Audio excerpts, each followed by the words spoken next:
How you doing, guys? Welcome to The Tatted Chef. My name is Damon Alexander.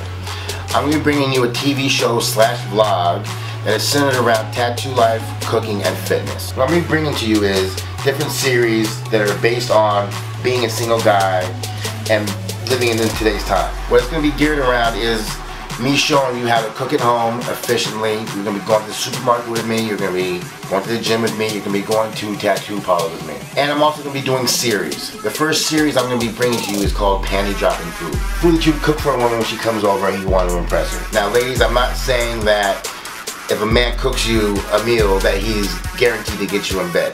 But I will say that you have to admit, the effort that he puts into cooking you a meal is probably far more greatly appreciated if he does that than just taking you to a restaurant. Stay tuned, because it's going to be interesting. You're going to be going to the supermarket with me. You're going to be going to the gym. You're going to be going to tattoo parlors with me. So please, guys, stay tuned. This should be very interesting.